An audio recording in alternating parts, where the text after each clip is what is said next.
Welcome to r/IDontWorkHereLady, where we share stories about folks that are mistaken for employees by irate customers. And the first story is how an entitled principal abducted my niece since he thought she was skipping class. Please help it grow by spreading the word, posting stories, make comments, etc. And if people want to help mod it, tell me in a few days when this viral story has died down, or it will drown in all the comments I get on this post. First, a little explanation. Here in Germany, we have Bundesländer, kinda like the states in the US, but way less independent. Since the school system is up to the BL, they often started their summer vacations at different times. The biggest reason being chaos in the highway system if everybody would want to drive to summer vacation on the same day. Also, this is not a recent story, but quite a few years ago. My niece is from Bavaria. I am from Baden-Württemberg. Her summer vacation started a whole week earlier than ours, and she came for a visit with my brother and her siblings. It was like in the morning, and we decided to take Doggo for a walk and go to the bakery on the other side of the street of a big school complex. I went in, she stayed outside with the Doggo. I came back out, and she was gone. Let's introduce our protagonists. PP, Principal P Aunt. Me, take a guess. N, Niece. I decided to call her on her cell phone, and this was the talk. Niece, thank God you're calling. Principal P, screaming in the background. How dare you take a phone call while I'm talking to you? You're in enough trouble for skipping class.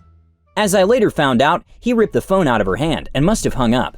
I realized what must have happened and went into the school to clear up this misunderstanding and go right away to the principal's office, hoping she would either be there or soon be brought by a teacher. Outside, I already hear him screaming at her. Principal P, stop giving me a fake name and stop lying. You won't get out of here until I have the truth, and I promise you this will be mentioned in your school certificate. We have grades for general behavior here, and teachers can also write a comment in there. It is something employers care about if you look for an apprenticeship, for example. I did not bother knocking and went right in. Principal P, who are you and how dare you just come in here without knocking? Me, I'm this girl's uncle. What the heck do you think you're doing here? She does not go to your school. Principal P, I guess you were the one on the phone. Nice try, but you won't help her trick her way out of this. I'll get to the bottom of this, and I will only release her to her parents. Now get out of my office or I will call the police and have you arrested for trespassing in a school. School are protected places, so you get in way more trouble here for trespassing than usual. Me, I will stay right here to protect my niece from your crazy A, and calling the cops sounds like a really good idea. After all, you've abducted my niece. So I did the call and just told the police that my niece got abducted and to come to the principal's office ASAP. Principal P, do you really expect me to believe your fake phone call? Then he started to shout at my niece again, who is in tears by now. Me, stop effing shouting at my niece. You will not address her till the police is here or I will shut you up. Principal P, that's it. I'm calling the police now to have you arrested and finally find out her real name. So he called the police, only to find out I actually did call the police. Suddenly he was not so sure anymore, and you could tell the cogs in his head were finally starting to turn. About 5 minutes later, the police finally arrived and they asked us separately. Here is roughly what my niece told the cops. She was waiting outside the bakery when Principal P came onto her like a bat from heck. He screamed at her that he's really fed up with people skipping school the last week before vacation starts and will make an example out of her. Before she could get a word in edgewise, he grabbed her by the arm really hard. Hard enough she got a bad bruise for over a week, and that is what started to get him into real trouble. The cops also took her data and confirmed she's from Bavaria. They then asked us if we wanted to press charges, and I just said throw the book at him. Principal P heard the police saying press charges and suddenly realized he was in real deep SH, so he came over. Principal P, hey, this is just a misunderstanding. You have to understand I have to be strict with people skipping school. Me, if by being strict you mean assaulting a 12-year-old so badly she has a handprint from you on her arm that will create a huge bruise, abducting her from my care and wrongfully imprison her in your office while screaming at her and scaring the bejesus out of her, then no, I do not have to understand that. Principal P, please, you're completely blowing this out of proportion. I could get suspended without pay over this and even lose my job. Me, good. Anyone who treats a scared 12-year-old girl like that should never get to work again with kids. In the end, he really did lose his job, and I'm very glad he did. During the investigation, it turned out he was a sorry excuse for a teacher who belittled kids, who always took the teacher's side no matter how wrong they were, and even had slapped kids on several occasions. He went to court for assault and attempted abducting, plus wrongful imprisonment, plus a few more bodily harms against students. He lost job and pension, got 2 years on probation, and 500 hours community service, with the stipulation it could be nothing that involved kids. He was also forbidden to ever work with kids again. The second story is, lady wants me to move a random person's stuff off the beach. I work as a swim instructor on a very busy beach, and our office is based in a little surf shack on the edge of the beach. The beach is really popular, and if you don't get there before 10 in the morning most days, you can forget about getting a decent spot for your stuff. So, it was a little before 3 in the afternoon when a random woman came up to the surf shack, and it looked like she was yelling, but I was a little down the beach as I was wrapping up a class, so I couldn't hear her. I saw her and hurried over after all the students from the 2 o'clock class were safe on the beach. I instructed the class to start bringing their boards up to the shack so I could put them away. Me: "Hi, my name's OP. I'm one of the instructors here. How can I help you?" Lady: "Finally! I've been waiting forever!" I literally saw her arrive less than 20 seconds ago. Me: "Customer service mode activated. Well, I'm very sorry to hear that. I was wrapping up a class and I'm the only one on duty right now." Lady: "I don't need the details. Are you helping me or not?" Me: "Do you want to sign up for surfing lessons?" Lady: "No." Me: "Do you want to rent some equipment?" Lady: "No." Me: "So what can I do for you?" Lady: "Help me deal with this SH." She gestures to a few towels with a windbreaker, buckets and spades, a couple of bottles of drink, a board bag, everything you would need for a family day out at the beach. I'd seen the family it belonged to earlier, briefly. Parents in their mid-30s and a couple of kids who didn't look older than 10. Me: "You want me to..." Lady: "Help me move it." Me: "Where?" Lady: "In there." Points to the surf shack where the students are currently dumping their boards. Me: "I think there's been a misunderstanding here. This is a school, not a storage unit."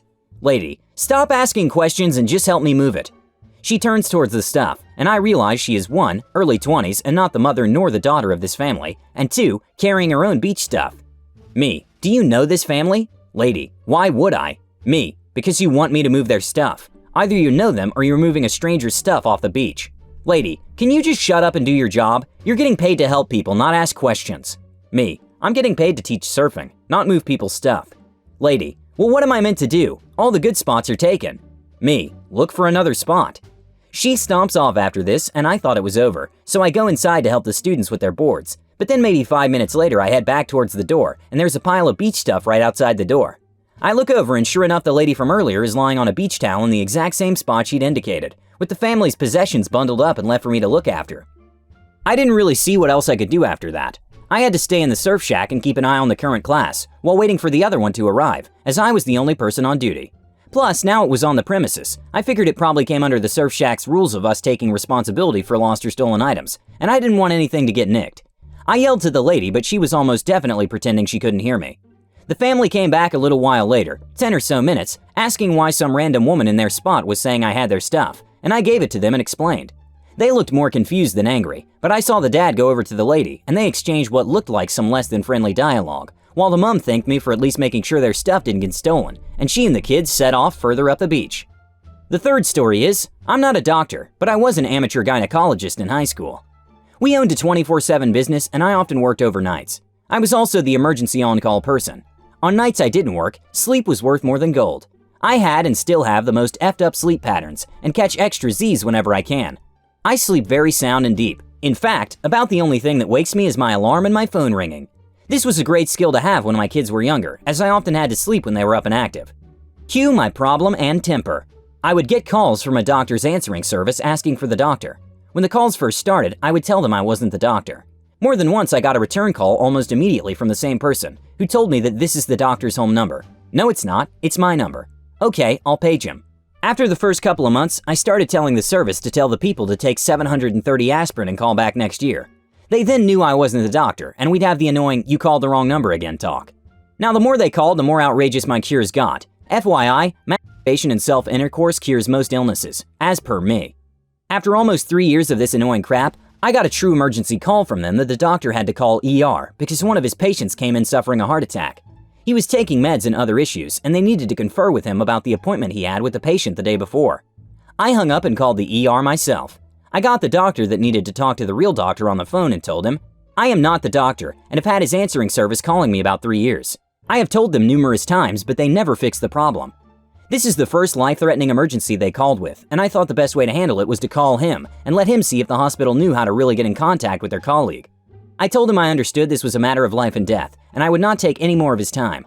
I ended by giving him my number so he could compare it to the correct number to possibly check when the problem occurred, so it did not happen again. All this took less than a minute as I started the conversation with, "Please just listen." The doctor I was getting calls for was a PCP, primary care physician, a family doctor, not a cardiologist or a brain surgeon. The calls I was getting for him were things like, "Little Johnny has a fever of 100.1. What should we do? Can you refill my meds?" Things like that. I know I struck a nerve with the ER doctor because I never got another call from the doctor's answering service again. I hope the guy that had a heart attack is okay, and I thank him for getting my situation fixed. The last story is, lady tries to get me fired when I don't clean up a rotting carcass for her. I don't know if this exactly fits here, but oh well. Cast: K equals Karen, and me equals me. So I'm working at my local fire department in their internship program. My job is to put up beach flags and check the flags regularly based on the weather. If you don't know what I mean by beach flags, they're colored flags that symbolize the level of danger that the water poses. Green equals safe, yellow equals caution, and red equals don't swim. I live in a tourist town along one of the Great Lakes, so there are a lot of entitled tourists that visit. The process of checking the flags is to drive by the beaches and evaluate if the color of the flag matches the current water conditions. The story starts with me going about my normal business. I'm driving along one of the beaches just doing my job. It was a particularly hot day out that day, so there were many people swimming. As I'm about to leave and go to the next beach, I get signaled down by the Karen. I pull over and see what she needs from me. Karen: "Hello? Excuse me. You look like a city worker. Can you help me?" I'm driving a mule, which is a glorified golf cart, and wearing a reflective vest, so I guess that's where she got that from. Me, cluelessly: "Sure, what is it?" Karen: "I've been calling the city maintenance department for the past hour, trying to get someone down here, and you just about drove away. Your supervisor will be hearing about this." Me: "I'm sorry about that, but I don't work for the city. What seems to be the problem?" I guess I might work for the city, but I'm officially employed by the fire department. Karen: "There's a dead fish on the shore barely 10 feet from where my family is trying to enjoy our vacation. Get rid of it." Me: "I can't take care of that, but I can try and get a hold of someone who can." Karen: "No, I've been calling for an hour now. My family's vacation is being ruined because of you now."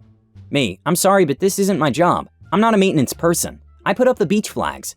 Karen: "I don't care. Go clean that up before I decide you don't work here anymore." I then gave her the number to our department and promptly left her in the dust. While I was leaving and heading to the next beach, I gave my boss a call and a heads up about the momzilla that was about to call him and decide I don't work for him anymore. My boss answered her call shortly after I warned him about her, and he chewed her out for harassing me and thinking that she could fire any teenager she wanted to. Him and I had a good laugh about that later on. Thank you for listening. Bye.